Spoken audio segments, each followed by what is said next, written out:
Rádio Bandeirantes, Opinião e Economia, com o professor Cláudio Branchieri. Bom dia, professor Branchieri, ao vivo no estúdio conosco, seja bem-vindo. Bom dia, Osíris, bom dia, Macalossi. Bom dia, professor. Bom dia, retornando, né? Retornando. Depois de uma missão na Itália e aí um breve interrupção nos nossos comentários, estamos voltando aí. Esteve junto com o governador, aliás, né, da Ano visita à passado, Itália e assisti uma missa esteve ali por perto do Papa. Né? Isso, estava lá, Francisco já estava debilitado, né? Mas ele fez a missa inteira. Né? Não conseguiu fazer a última vez, né? Teve que passar para alguém fazer. Mas vamos lá. Então, e no mundo dos mortais? Pois é, né? A gente tem que tratar de coisas mundanas, né? Os assuntos não transcendentes. A vida continua. O mundo das tarifas. Né? O mundo das taxas, das tarifas. O ex-livre comércio. Ex-livre comércio. Dessa mudança que está acontecendo, né? Vamos ver como é que vai. Que mundo vai surgir, se vai ser um mundo com mais tarifa ou menos tarifa. Se vai ser só estratégia de negociação ou se efetivamente o acordo, o consenso de Washington foi enterrado. Eu sou um fã de consenso do Washington, né? Eu li muitos livros de economistas críticos ao consenso de Washington. Quem diria que o maior ataque ao consenso de Washington viria de dentro do Partido Republicano? Sim, porque não que não é republicano, é o partido Trump, né, hoje, a né? ideia de O ex-partido republicano. O ex-republicano. A ideia de destruir, né, o consenso. Eu torço que no frigir dos ovos a gente tenha menos tarifa. Eu sou um entusiasta do livre comércio. Eu tenho restrições porque as regras do comércio, elas pressupõem que as condições de competição, elas são equivalentes. Não é o que acontece no mundo hoje quando você tem um problema que tem que ser encarado de frente, que é o problema, por exemplo, do governo chinês ser dono de siderúrgicas. É um problema. Porque tem excesso, por exemplo, vocês sabiam que tem excesso de oferta de produção de aço no mundo? Tem over. E isso é uma questão que, se tu pegar um economista qualquer, ele diz, não, é impossível isso acontecer. Mas existe. Por quê? Porque o governo chinês, porque elas não conseguiriam vender, não conseguiram competir. Mas num sistema onde o governo banca, você mantém a super oferta e você quebra as que não têm apoio estatal, que são as siderúrgicas do mundo afora. Então, essa questão, eu não sei como é que o mundo enfrentaria isso. O Trump resolveu enfrentar via tarifa, porque a guerra deveria ser... Que é o problema do Trump. A estratégia do Trump é o seguinte, todo mundo é igual para mim. Então, eu vou tratar o Canadá da mesma maneira como eu trato a China. Mas o problema dele é a China, ele não enfrenta a China. Ele distribui o problema.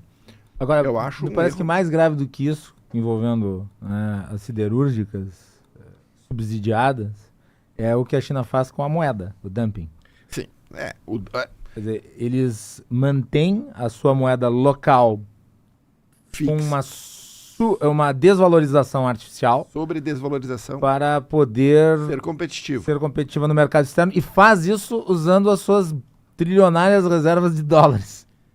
Constituídas por causa da sobredesvalorização, né? Exato. Porque quando você deixa a moeda sobredesvalorizada, você acumula reservas. Então você tem uma capacidade de sustentá-la por muito tempo. E isso, o Paul Krugman, que foi ele era economista, ele era conselheiro econômico do Obama. Isso. Ele, Nobel de Economia. Prêmio Nobel de Economia sempre foi minha referência em economia internacional.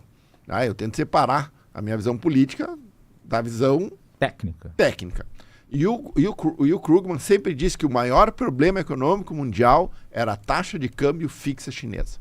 Ele tinha de maneira muito clara de que aquela manipulação artificial da competitividade chinesa provocaria a desindustrialização do Ocidente. O que o Ocidente fez foi o quê? Porque a China foi um parceiro, por muito tempo, um parceiro cômodo. Por quê? Porque a China provocou uma desinflação no mundo. Porque quando eu desloquei a minha indústria cara, os bens de consumo caro, produzidos no Brasil, para a China, por 20, 30 anos, o Ocidente se beneficiou de uma desinflação. Sobre esses produtos. E aí isso era conveniente. Aí os governos puderam gastar e não sei o quê, porque eu não tinha o problema da inflação, porque na outra ponta a China estava ajudando na desinflação. Agora isso já acabou. A China não é mais tão competitiva no ponto de vista de custos como ela já foi ultimamente.